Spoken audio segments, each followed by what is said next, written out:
observations that were found during inspections and so forth when the FDA would go in and see things. And some of that would be perhaps alteration of raw data, alteration of original data records, perhaps manipulation of poorly defined analytical procedure and associated data, possible backdating of test results, trying to create acceptable test results and trying to test in compliance. And this is a big key here, testing into compliance. And then potentially using test results from previous batches as well to test for another batch. So in the end, auditors have become trained for more stringent inspection, and various global regulatory bodies have recently published guidance documents on the overall data lifecycle.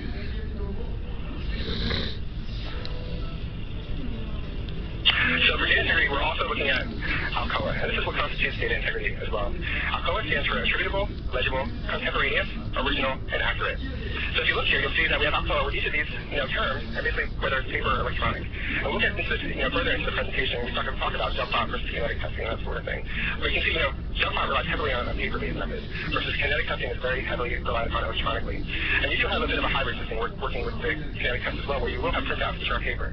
And we'll go into detail exactly what those reports mean and exactly how they're interpreted as well. But, if you look at the terms here that we have here, and what's so important for the FDA guidance is we're looking at electronic signatures, we're looking at audit trail, we're looking at, separation of user logins, so you have individual logins, we're looking at controls over data deletion, backup archiving, how the system's being run, that sort of thing. And, if things are happening currently, if they're automatically documented. Also, how your records are kept, if you keep your original records, and how they are intact after they're archived. You still have all the data associated with it. And I'll also use the term metadata here shortly as well, which is basically data about your data. And it's quite important in the process of how you look at data integrity and keep things in mind as well. So I want to mention a bit about Lonza Informatics. We have a team here at Lonza called MODA, and they provide a platform basically for a completely paperless approach to managing your toxin testing program.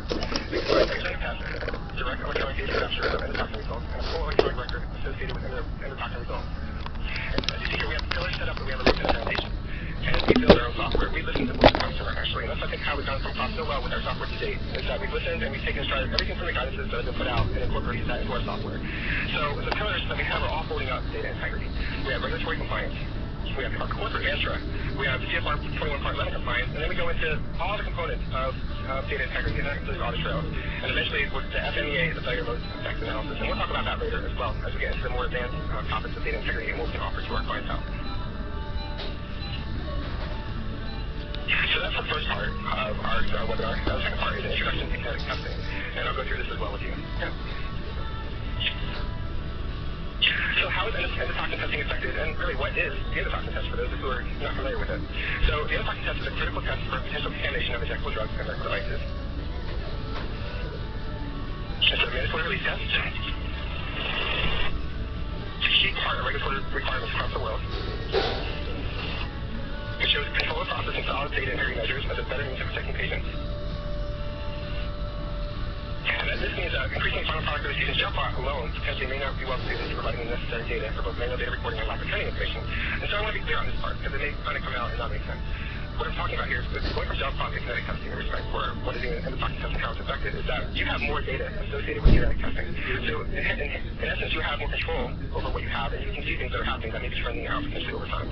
So the more data that you have, the more easier access you have to it over time, and the more control you have, you're better suited in the long run when you do have an inspection potentially by a data integrity auditor, perhaps.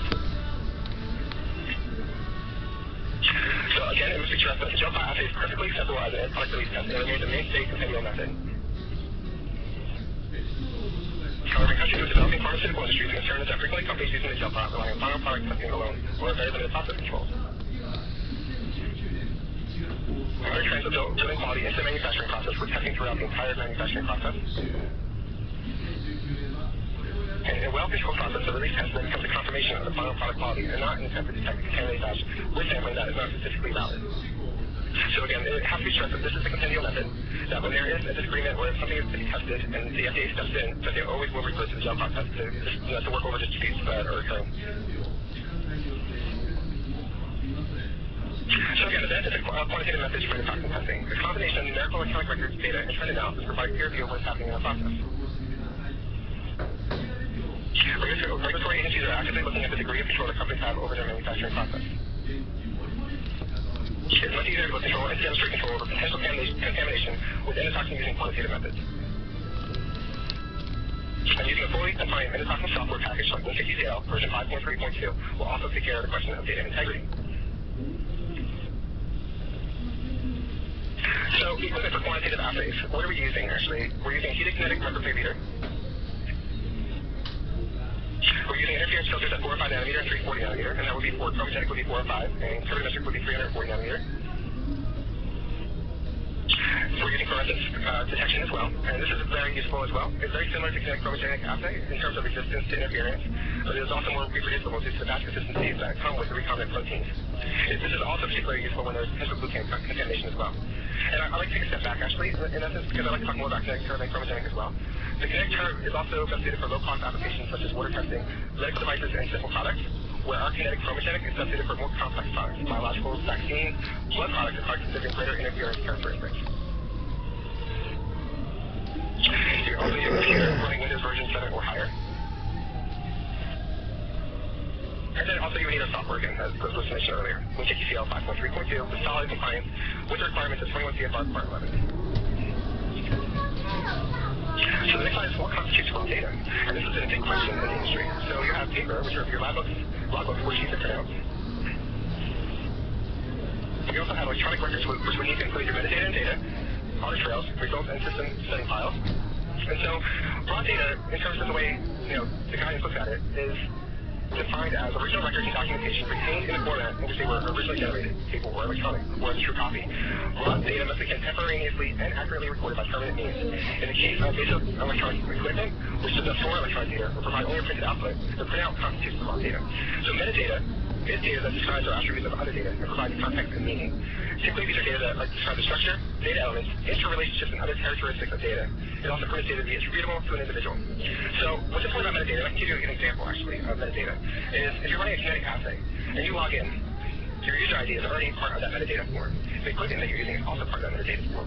The computer system that you're running is part of it. The temperature running the test at is also part of it. The ancillary products, all the accessory products, all the expiration numbers that go with it, all the reagents, all the extra information, everything around your test result, basically, or your raw data is all the metadata. And it's so important to hold on to that over time. That's the key part of data integrity, is that you hold on to that. You don't lose it when you bring it back. So it can be looked at and checked upon if there was anything that happened during your run or assay. So that's so important. So when you have a printout, something to be clear about as well, is that your printout for a kinetic assay does not constitute raw data. It's only a true